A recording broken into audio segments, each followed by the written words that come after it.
Hello students, क्या हाल चाल है। उम्मीद करता हूं कि सब बढ़िया होंगे, मस्त होंगे, जबरदस्त होंगे और बढ़िया बढ़िया काम आप लोग कर रहे होंगे। तो आज के इस लेक्चर के अंदर ये 7th लेक्चर है आपके क्लास 11th के 9th चैप्टर का। ये 7th लेक्चर है और इसके अंदर हम लोग बात कर रहे हैं एक्सरसाइज 9.2 के सॉल्यूशन की। इससे पहले वाले लेक्चर के अंदर मैंने आपको 6 क्वेश्चन सॉल्व करवा दिए थे, तो 6 ऑनवर्ड अब हम आगे बात करेंगे। ये 6 से आगे की बात करेंगे।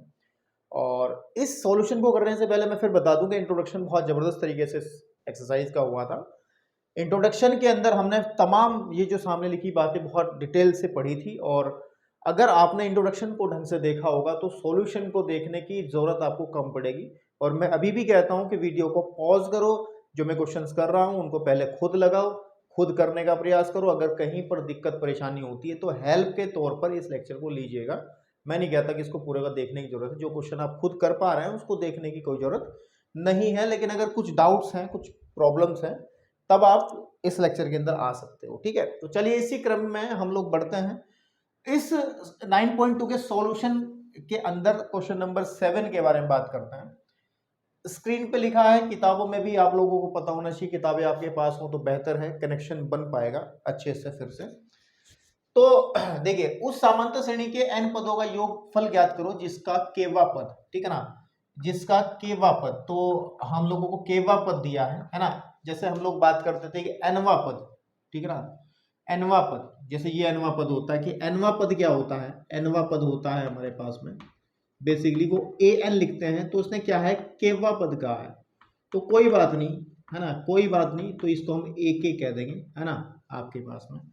तो हमें दिया है, मैं हल कर रहा हूं, केवा पद जो दिया गया है बेसिकली, केवा पद, ठीक ना, केवा पद जो दिया गया है वो 5k + 1, और केवा पद का मतलब a के हम लिख सकते हैं, और which is equal to 5k + 1। हम लोगों को इसका n पदों का योगफल ज्ञात करना है। इट मीन्स मेरे को ये फाइंड आउट करना है, और ये फाइंड आउट तभी होगा जब आपको उस श्रेणी का पहला पद पता हो, यानी कि ए पता हो, और उसका सार्वांतर यानी कि डी आपको क्लियरली पता हो। और वो कब पता होगा, जब श्रेणी पता होगी। तो उसने बहुत सी बात इसी जो सेंटेंस है केवा पद ये दिया है, तो इसी से हम सब चीजें निकाल सकते हैं। तो अगर मैं इसका पहला पद निकालना चाहता हूं a1, तो सीधी सी बात है k की जगह आप 1 भर दोगे, ठीक है ना। k की जगह आप 1 भरोगे तो 5 × 1 + 1 दैट इज इक्वल टू 5 5 × 5 और 1 6 आ जाएगा। अगर मैं दूसरा पद निकालना चाहता हूं तो 5 × 2 + 1 और 5 दूनी 10 और 1 11 आ जाएगा। तीसरा पद निकाल लो, आपके पास में आ जाएगा 5 × 3 + 1 5 या 15 और 1 16 आ जाएगा, ठीक है ना। कितना आ जाएगा, 16 आ जाएगा। इसी तरीके से निकाल सकते हैं आप, ठीक है ना। लेकिन हम लोगों को सिर्फ एक जो श्रेणी हमारी बनेगी, जो एपी बनेगी, अतः जो एपी हमारी होगी, एपी हो जाएगी 6 11, है ना। इस तरीके से एपी हो जाएगी 6, 11, 16, ऐसे चलते। और हम लोगों को इसी के, है ना, n पदों का योग ज्ञात करना है। n पदों का हमें योग ज्ञात करना है। तो सीधी सी बात है, हमारा a का काम कौन करेगा, 6 करेगा। और अगर मैं d निकालूंगा सार्वांतर, वो सीधी बात है 11 - 6 दैट इज इक्वल टू 5 आ जाएगा, है ना। और n पदों का योगफल निकालना, तो उठा लो इस फॉर्मूले को यहाँ से, Sn मेरे को फाइंड आउट करना है।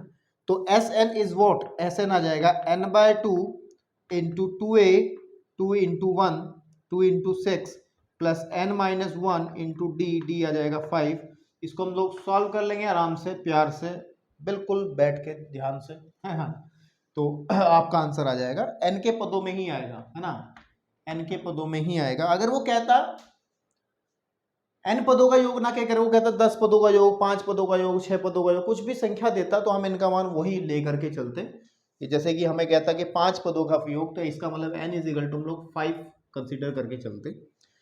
तो अगर हम इसको सॉल्व करते हैं तो आ जाएगा n/2, है ना, × 2a 2 × 6 12, ठीक है, प्लस 5n - 5, ठीक है ना, दैट इज n/2, और 12 में से 5 जाके बचेंगे 7, तो 5n + 7।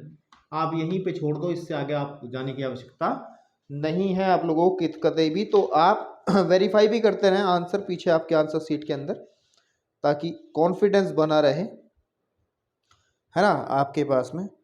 तो अगर आप सॉल्यूशन की बात करते हैं 9.2 के, तो n/2 5n प्लस के 7, बिल्कुल ठीक बात है, आंसर आ चुका है। तो चलिए अब हम लोग देखते हैं अब नेक्स्ट क्वेश्चन नंबर 8 की बात करते हैं, ताकि इस एक्सरसाइज के अधिकतर सवाल हो सके।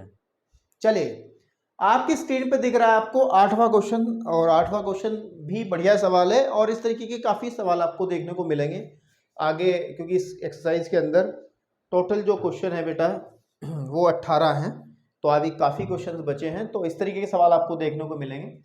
भाई साहब कह रहे हैं किसी समांतर श्रेणी के n पदों का जो योगफल है वो Pn प्लस Qn स्क्वायर, जहां पर P और Q अचर है, यानी कि कोई भी नंबर से संख्याएं होंगी, है ना, तो सार्वंतर मेरे को, यानी कि D जो है मेरे को क्या करना है, D मेरे को फाइंड आउट करना है। और D इज व्हाट, D होता है आपके पास में, आपको पता है कि अगर A1 A2 A3 इस तरीके से कोई श्रेणी है, समांतर श्रेणी AN तक चल लो, है ना, तो जो D होता है वो पदों का अंतर होता है, यानी कि A2 में से A1 हम लोग घटा करके D निकाल सकते हैं। इसका मतलब सबसे सीधी सी बात यह है कि अगर D निकालना है तो मेरे को पहला पद और दूसरा पद अगर पता चल जाता है तो दोनों घटा करके मैं निकाल लेता हूँ। अच्छा, एक बात ध्यान बहुत देनी है आप लोगों को, इस तरीके के सवाल बहुत देखने को मिलते हैं जिसमें n पदों का योगफल दिया हो और बाकी जानकारी मतलब पूछी गई हो, ठीक है। अब मेरे भाई सुनो, इसको कैसे करना, सेम तरीके से ही हमेशा हैंडल करना है इस तरीके के सवालों को। तो उसने दिया क्या है, बेसिकली उसने कहा है कि n पदों का योगफल है Sn, n पदों का योगफल क्या होता है Sn से लिखते हैं, वो हमें दिया है कि Pn प्लस Qn स्क्वायर, ठीक है ना, आपके पास में। तो अगर मैं आपको एक बात कहूं कि S1 क्या होगा, भाई अगर हम लोग बात कर लेते हैं कि हमारे पास में श्रेणी यही है A1 A2 A3, इसके पद हैं AN तक, है ना, आपके पास ऐसे चल रही है। S1 का मतलब है एक पद का योग, यानी कि S1 जो होता है वो A1 ही होता है, पहला पद, और A1 मतलब आपका पहला पद ही होता है, प्रथम पद ही होता है। S1 समझ लेना, ध्यान रखना, S1 का मतलब होता है एक पद का योगफल, एक पद का योग, और एक पद का योग तो वो अपने आप में ही वो पहला पद ही हो जाएगा। और अगर हम लोग बात करें S2 इज व्हाट, S2 होता है पहले दो पदों का योगफल, तो A1 प्लस A2, बात समझ रहे हो, ठीक है ना, आपके पास में। तो अगर मैं ध्यान दूं, मैं किसी तरीके से S1 निकाल लेता हूं, इसका मतलब मेरा पहला पद A आ जाएगा, है ना, और फिर हम लोग आगे बढ़ेंगे इस कंडीशन को लेते हुए। तो सबसे पहले हम क्या करते हैं, इसके अंदर S1 निकालते हैं। S1 हो जाएगा जहां जहां n है ना, n इज इक्वल टू 1 रखने पर हमारे पास में जो S1 बनेगा मेरे बेटे, वो बन जाएगा P प्लस के Q। It means P plus के Q जो है, अतः हम ये कह सकते हैं, तो जो प्रथम पद है, और जिसको हम A1 भी कह सकते हैं या A भी कह सकते हैं सिंपली, वो हमारा P प्लस Q आ गया है, ठीक है मेरे भाई। अब ध्यान दो, अब मैं क्या करता हूं, n इज इक्वल टू 2 रखने पर, है ना, किस में रख रहे हैं हम लोग, इसको इक्वेशन अगर फर्स्ट कर लें, n इज इक्वल टू 1 रखने पर, किस में, समीकरण 1 में, है ना, यहाँ पे भी आपके पास में, यहाँ पे भी हम लोग कह सकते हैं कि समीकरण 1 में आप अगर n इज इक्वल टू 2 रखते हो, है ना, तो क्या होगा, अभी हम बताते हैं। सीधी सी बात है कि जब S2 निकालेंगे, S2 जो हो जाएगा वो आ जाएगा 2A, है ना, 2P बिकॉज n का मान 2 रखेंगे, प्लस और Q2 स्क्वायर, या फिर इसे लिख लो 4Q, ठीक है नहीं। बेसिकली ये क्या है, अगर आप ध्यान दें, S2 का मतलब होता है पहले दो पदों का योगफल, A1 plus A2 is equal to 2P plus के 4Q, है ना। लेकिन हमने ऑलरेडी निकाल रखा है A1 का मान, और अगर मैं इस A1 का मान इस में रख देता हूं तो मेरा A2 भी निकल के आ जाता है, तो इसको कहते हैं हम लोग सेकंड। तो यहां लिख सकते हैं A1 is equal to P plus Q, समीकरण 2 में रखने पर क्या होगा, जब यहाँ पे मैं P प्लस Q रखूंगा plus A2 is equal to आ जाएगा 2P प्लस 4Q। अगर मैं A2 का मान निकालूंगा मेरे बेटा तो A2 इज वॉट, जब P धड़े जाए घट जाएगा तो P बचेगा, इसको घटाएंगे प्लस के 3Q। तो A2 का जो मान है बेसिकली वो आ जाएगा हमारे पास में, यहाँ पर हमने A1 निकाल लिया था और A2 हमने ये निकाल लिया है। और पहला पद और दूसरा पद हमें किसी भी समांतर श्रेणी का पता चल जाता है, तो सीधी बात है अब हम सारवांतर निकाल लेंगे। फिर क्या निकाल लेंगे? सारवांतर। D can be find out A1 2 minus A1 और A2 का जो वैल्यू है वो है P plus 3Q, P plus 3Q, इसमें से घटा देंगे P प्लस Q। इसको जब हम सॉल्व करेंगे तो P प्लस 3Q माइनस का P माइनस का Q, P से P कट जाएगा और आ जाएगा 2Q। That is your answer. और ये हमारा इस श्रेणी का सारवांतर हो जाएगा। चलिए अब बढ़ते हैं इस एक्सरसाइज के क्वेश्चन नंबर 9 की तरफ। चलिए जी, क्वेश्चन नंबर 11 अगर हम ध्यान दें तो हमने इस तरीके का एक क्वेश्चन जो है, एक एग्जाम्पल हमने किया था इन इंट्रोडक्शन के अंदर। वो एग्जाम्पल था एग्जाम्पल नंबर 6, बिल्कुल सेम है और वहाँ मैंने बहुत ढंग से आपको समझाया होगा। उम्मीद करता हूँ कि आपको समझ में आ गया होगा, तो इस क्वेश्चन को देखने की आपको कोई आवश्यकता नहीं पड़ेगी। आप एग्जाम्पल नंबर 6 के आधार पे इसको बड़े आसानी से कर सकते हैं। लेकिन चलिए मैं आपको फिर भी इसको सॉल्व करा देता हूँ। भाई साहब कह रहे हैं दो समांतर श्रेणियां हैं, है ना, और उनके n पदों का जो योगफल है वो 5n प्लस 4 अनुपात 9n प्लस 6 हो, तो उनके 18वें पदों में क्या अनुपात होगा ये हमें बताना है। तो सीधी सी बात ये रही कि सबसे पहले मान लेते हैं कि माना पहली श्रेणी का प्रथम पद तथा सारवांतर क्रमशः हम मान लेते हैं A1 तथा D1 है। क्योंकि दो श्रेणियां हैं तो उनके पदों को हम लोग डिफरेंट मानना ही पड़ेगा। कि सपोज कर लेंगे एक श्रेणी तो जिसका प्रथम पद A1 है और उसका सारवांतर जो है वो D1 है। ये तो एक अलग से श्रेणी, पहली श्रेणी है ना आपके पास में, तो बनेगी क्या? वो बनेगी A1 प्लस D1। पहला तो A1 बनेगा, है ना, दूसरा बनेगा ये। चलो उस पर छोड़ो, उस पर क्यों जा रहे हो यार, इसकी जब जरूरत ही नहीं है, मैं क्यों जा रहे हैं इस पर। तथा जो दूसरी आपके पास में श्रेणी बनेगी, दूसरी श्रेणी का प्रथम पद और सारवांतर क्रमशः मान लेते हैं A2 तथा D2 है। तो जो अकॉर्डिंग टू क्वेश्चन है उसने कहा है कि पहली श्रेणी के n पदों का योग, और अगर हम देखें दूसरी श्रेणी के n पदों का योग, अनुपात तो भाग के हिसाब से लिखते हैं ना, दूसरी श्रेणी के n पदों का योग क्या है, वो हमारे पास उसने अनुपात दिया है कि 5n plus 4 upon 9n plus का 6 होगा। और n पदों के योगफल के जो फॉर्मूले हैं वो हम बहुत कायदे से, बढ़िया से, अच्छे से, सुंदर तरीके से हमने समझाया है। Sn इज इक्वल टू होता है n/2 into 2a plus n minus 1 into d।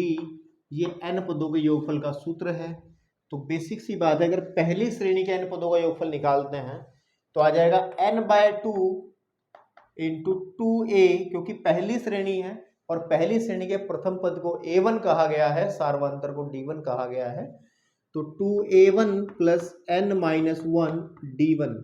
अब n1 n2 नहीं करेंगे क्योंकि दोनों श्रेणी के n पदों का योगफल है। संख्या जो है, पदों की संख्या दोनों में n है ना आपके पास में। ऐसी बटे हम लोग लिखेंगे n/2। मैंने बहुत डिटेल से एग्जाम्पल नंबर 6 कराया था, तो यहाँ पे अगर मैं थोड़ा बहुत कम भी बोलूँगा तो मुझे लगता है कि पर्याप्त है। A2 प्लस के n minus 1 and D2 is equal हो जाएगा 5n प्लस के 4 अपॉन 9n प्लस के 6। ठीक है, तो n/2 से n/2 खत्म हो जाएगा, तो 2a1 plus n minus 1 D1 upon 2a2 plus n minus 1 and d2 is equal 5n plus के 4। वहाँ पर एग्जाम्पल नंबर 6 में मैंने एक ट्रिक बताई थी कि अगर आपको देखो उसने कहा है कि 18वें पद का अनुपात निकालना है, तो 18 का आप डबल कर लो और उसमें से एक घटा लो। जिस भी पद का अनुपात निकालना है ना उसका डबल करो, उसमें से एक घटा लो। 18 दूनी 36 में से एक घटा करके बचेगा 35। तो यही n का मान आप यहां पर भर दोगे और आपका काम बन जाएगा। देखो मैं रख रहा हूं n इज इक्वल टू 35 रखने पर। ये कैसे पता चला? ये एग्जाम्पल नंबर 6 में भी मैंने बताया था, क्योंकि n का मान 35 रखने से हमारा कुछ समीकरण ऊपर और नीचे ऐसा बनेगा कि ये दोनों पद, ये जो दोनों हैं, ये 18वें पद को प्रदर्शित करेंगे। और वो कैसे करेंगे देखो अभी करते हैं। तो यहाँ पे आ जाएगा 2a1 plus 35 minus 1 into d1 upon 2a2 plus 35 minus 1 into d2 is equal to 5 into 35 plus 6 upon 9 into 35 plus के 6। दोनों जगह 6 6 है, नहीं ऊपर 4 है, ऊपर 4 है तो यहाँ पर इतना क्यों शोर है। चलिए ओके, इसको सॉल्व कर लेते हैं। बेसिकली आ जाएगा 2a1 प्लस 35 में से एक जाके बचता 34d1 upon 2a2 plus 34d2 is equal आ जाएगा 35 पंजे 5 5 5 25 का 5 का हासिल लगे 2, 5 ये 15 और 2 17 प्लस 4 अपॉन और 9 पंजे 35 का 5 का हासिल लगे 9 पंजे 45 है ना, 9 पंजे 45 का 5 हासिल लगे 4, 9 ते 27 और 4 होते हैं 31 और प्लस के 6। ठीक है मेरे भाई, तो इसको सॉल्व कर लेते हैं और देखते हैं क्या बात बनती है। अब ध्यान दो, यहाँ से 2 कॉमन निकल आएगा, अंदर बचेगा a1 प्लस के 17d1, ठीक है ना आपके पास में, अपॉन और 2 कॉमन निकालो, यहाँ भी a2 प्लस के 17d2। समझदार बच्चे समझ चुके होंगे और बाकी की मुझे कोई गारंटी नहीं नज़र आ रही। और ये आ जाएगा बेटा 321, ठीक है 321। काटेंगे भी, देखते हैं क्या काट पीट के क्या बात बनेगी, हम लोग अभी देखेंगे, ठीक है ना। तो घबराने वाली ऐसी कोई बात नहीं है। तो अगर यहाँ ध्यान दें हम, तो 2 से 2 कट जाएगा और a1 प्लस के 17d1 का मतलब क्या है आपको मैंने बताया था कि जो nवा पद होता है वो a plus n minus 1 into D होता है। किसी भी समांतर श्रेणी का nवा पद ये होता है। जैसे मैं t18 निकालूंगा तो a प्लस के यहाँ पर मैं 18 माइनस 1 इंटू डी रखूंगा ना, इसका मतलब a प्लस के 17d, यानी कि ये जो a प्लस के 17d है ये किसको रिप्रेजेंट करता है? अगर ध्यान दें वो 18वें पद को रिप्रेजेंट करता है। तो इसका मतलब क्या है कि ये जो a1 प्लस के 17d1 है ये पहली श्रेणी का 18वां पद है। तो लिखेंगे पहली श्रेणी का 18वां पद बटे, ये हाल नीचे भी सेम है, यहां पे हम लिख देंगे दूसरी श्रेणी, ठीक है, का 18वां पद बराबर आ जाएगा, इसको काट नहीं सकते, इतना ही छोड़ देंगे आंसर, इतना अनुपात आपका आ जाएगा, ठीक है ना। और अभी हमने जो बात बताई थी आपको कि n इज इक्वल टू रखना क्या है, n is equal to 2 into जोन सा पद आपको पूछा गया है 18 को डबल कर लो उसमें से एक कम, तो 18 दूनी 36 minus 1 n is equal to 35। ये ध्यान रखने वाली बात है, ये आपको ध्यान रखना है कि डायरेक्ट ऐसा काम कर सकते हैं। किसी के मन में ऐसी ख्वाहिश पैदा हो रही हो कि ये ऐसा क्यों हुआ है, तो उसके लिए आप लोग इस एक्सरसाइज के इंट्रोडक्शन में जब मैंने एग्जाम्पल नंबर 6 करवाया था तो तब आप वहां पर उसको डिटेल से देख सकते हैं कि ऐसा करते क्यों, ठीक है। तो चलिए बढ़ते हैं क्वेश्चन नंबर 10 की तरफ। चलिए भैया, ये बढ़िया काबिल क्वेश्चन है, काबिल मतलब बढ़िया दमदार सवाल है। क्वेश्चन नंबर 10 में कुछ मेहनत करनी पड़ेगी और कुछ थोड़ा सा सोचना समझना पड़ेगा। तो मेनली कहा क्या है, पहले इसकी बात मान लें फिर अपना दिमाग चलाएंगे। भाई साहब कह रहे हैं किसी समांतर श्रेणी के p पदों का योग प्रथम p पदों का योग प्रथम q पदों के योग के बराबर है। कोई बात नहीं, तो भाई साहब कह रहे हैं कि प्रथम p प्लस क्यू पदों का योगफल हमें ज्ञात करना है। मतलब हम लोगों को जो दिया है बेसिकली, है ना, आपके पास में अगर मैं ध्यान दूं तो वो ये दिया है कि जो पहले p पदों का योगफल है वो पहले q पदों के योगफल के बराबर है। sp जो है वो sq के बराबर है। ये तो मेरे को दिया है, इसको हमें लेके चलना है, दिया है ये तो। और sp प्लस क्यू यानी कि आपको sp प्लस क्यू का मतलब है p प्लस क्यू पदों का योग ज्ञात करना है। p प्लस क्यू पदों का योग, पदों का जो योग है वो ज्ञात करना है, ठीक है ना। तो हमें ये फाइंड आउट करना है, ये पूरी कहानी है इस क्वेश्चन की। तो सबसे पहले हम मान लेते कि माना जो श्रेणी है, श्रेणी के का जो प्रथम पद है, ठीक है ना, प्रथम पद a तथा मैं सार्वंतर जो है, सार्वंतर, आज हैंडराइटिंग थोड़ी गड़बड़ आ रही है, उसका कारण है क्योंकि मेरी इस दमदार जो राइटिंग लेके आती है ये उंगली यार थोड़ी सी चोटिल है, इंजर्ड है, जिसकी वजह से मैं ज़्यादा प्रेशर दे नहीं पा रहा हूँ। तो राइटिंग पे थोड़ा सा कॉम्प्रोमाइज़ आपको करना पड़ेगा। मैं थोड़ा सा आज गंदा लिख रहा हूँ, मुझे पता है, क्योंकि ज़्यादा प्रेशर दे नहीं पा रहा हूँ। तो समझता हूँ कि आप मेरी प्रॉब्लम समझ लेंगे। तथा सार्वंतर हमने डी कह लिया, डी है सार्वंतर, आपका क्या है वो डी है। तो अकॉर्डिंग टू क्वेश्चन कहा क्या है उसने कि एस पी बराबर एस क्यू, है ना। हमें कहा गया है अकॉर्डिंग टू क्वेश्चन हमें एस पी पहले पी पदों का योगफल एस क्यू के बराबर है। और बेसिकली एस पी होगा क्या, वो होगा p बाय 2, क्योंकि आपको पता है एस एन क्या होता है, एन पदों का योगफल होता है S N is equal to N by 2 into 2a plus N minus 1 into D होता है। तो यही फॉर्मूला यूज कर लेंगे। या चाहो तो आप थोड़ा सा अलग अलग लिख लो ताकि आपको कन्फ्यूजन रहे।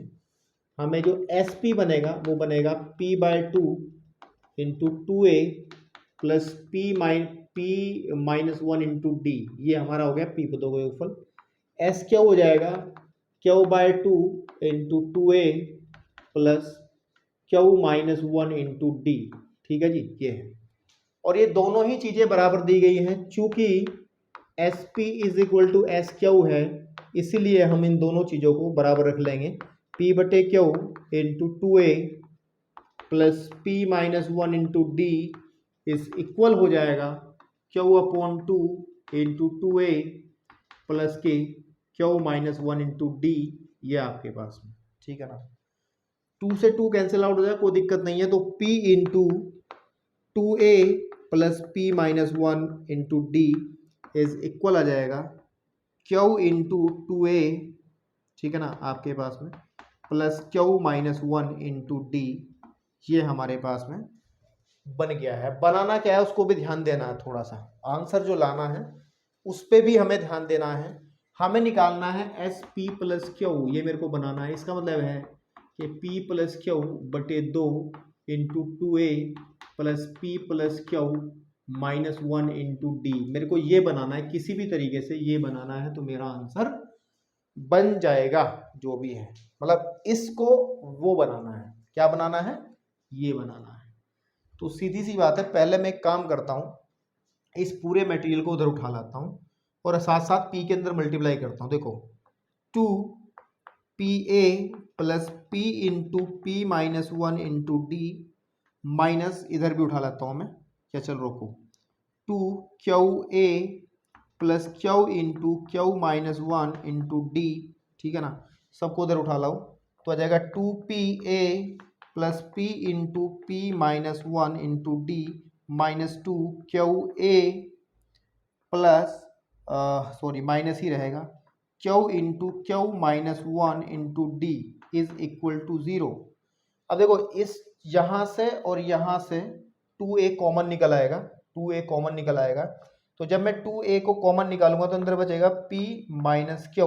बात मेरी आप लोग समझ पा रहे हैं, नहीं समझ पा रहे? इस पद में से और इस पद में से जब मैं 2a कॉमन निकालूंगा तो p माइनस क्यू बच जाएगा।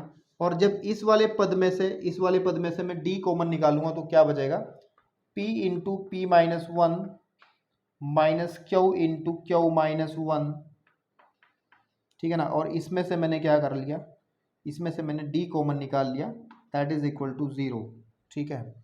अब ध्यान दो, बस यहीं से थोड़ा सा एडजस्टमेंट करना और आपका आंसर वो बनाना है, मेरे को वो बनाना है। तो देखो ध्यान से सुनना, ये आ जाएगा 2a है ना, 2a into P minus Q, ठीक है बेटा, इसकी मल्टीप्लाई कर रहा हूं अंदर, plus P square minus P, ठीक है ना, minus Q square plus Q, ठीक है ना आपको, क्योंकि माइनस माइनस प्लस और प्लस का क्यू, और बाहर है हमारे पास में d इज इक्वल टू 0। तो मुझे बनाना क्या है, इस पर नज़र बनाए रखें, ध्यान रखना है मेरे को बनाना क्या है बेसिकली, मुझे बनाना क्या है, मुझे बनाना है p upon Q upon 2 into 2a plus p plus Q minus 1 into D, यानी कि इस पूरे को सॉल्व करके मुझे वो बनाना है, जो भी इधर राइट हैंड साइड में होगा वही आंसर हमारा बन जाएगा, क्योंकि यही हमारा p प्लस क्यू पदों का योगफल होगा, ठीक है।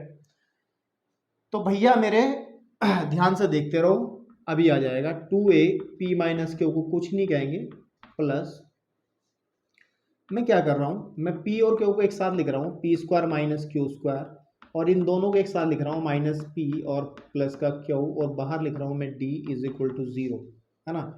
ध्यान से देखेंगे 2a p minus Q plus, अच्छा ध्यान से देखेंगे इसको मैं p plus Q p minus Q कह दूंगा तो कोई दिक्कत तो नहीं है, फॉर्मूला लग सकता है बीजगणित का, a का स्क्वायर माइनस b का स्क्वायर, a प्लस b, एक बार जोड़ा एक बार घटाया, इन दोनों में से माइनस कॉमन निकाल के मैं p माइनस क्यू यहाँ लिख सकता हूँ, और बाहर d है दैट इज इक्वल टू 0।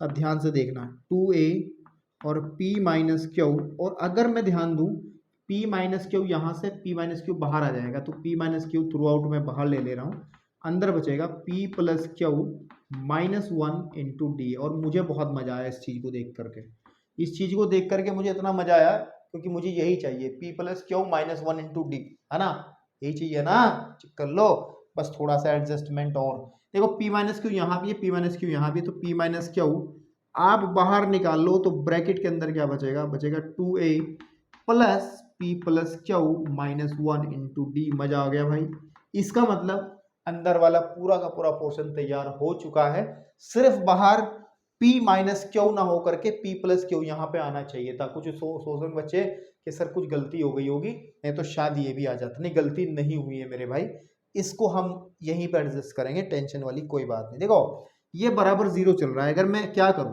क्या करूं, इसको उधर बट्टे में 0 भी कर दूं ये वाला पोर्शन, तो ये खत्म हो जाएगा, ठीक है ना आपके पास में। ये भी बात कर सकते हैं क्योंकि p माइनस क्यू आपके पास में, p माइनस क्यू, p और q क्या है, अचर हैं, तो ये p माइनस क्यू उधर बट्टे में जाकर के 0 हो गया, और सीधी बात है 0 अपॉन p माइनस क्यू क्या हो जाएगा, कोई भी संख्या 0 हो जाएगी, तो यानी इसको हम खत्म कर सकते हैं। तो यहाँ पे केवल 2a plus p plus Q minus 1 into D is equal to 0 लिख सकते हैं। अब हमें चाहिए क्या, मेरे भाई, हमें चाहिए बेटा कि यहाँ पे p प्लस क्यू बटे 2 होना चाहिए, तो कोई बात नहीं, आप p प्लस क्यू बटे 2 से दोनों पक्षों में गुणा कर दो, दोनों पक्षों में, है ना, गुणा करने पर तो व्हाट वी गेट, हमें मिलेगा p प्लस क्यू बटे 2 into 2a plus p plus Q minus 1 into D is equal to 0 गुणे p प्लस क्यू बटे 2, कोई मना कर देगा क्या, है ना। अब ध्यान दो मेरे भाई, अब ध्यान दो, अगर आप ध्यान दोगे तो काम बन जाएगा। ये देखो p प्लस क्यू बटे 2, p प्लस क्यू बटे 2, 2a plus p plus Q minus 1, 2a p plus Q minus 1 into D is equal to 0, और ये क्या है, ये p प्लस क्यू पदों का योग है, पदों का योग है, इसका मतलब इसका जो आंसर है वो कितना आ जाएगा, वो 0 आ जाएगा। तो अगर किसी श्रेणी के पहले p पदों का योगफल q पदों के योगफल के बराबर है, तो इसका मतलब ये है मेरे भाई कि उनके p प्लस q पदों का योगफल हमेशा ही 0 होगा। तो बहुत अच्छे से इसको याद रखना है, दिमाग में अपने समझ करके, इसमें बहुत कलाकारियां हुई हैं और उन कलाकारियों को समझते हुए आगे बढ़ना है, ठीक है ना। चलिए बढ़ते हैं क्वेश्चन नंबर 11 की तरफ, ताकि इस एक्सरसाइज को हम समाप्त कर पाएं।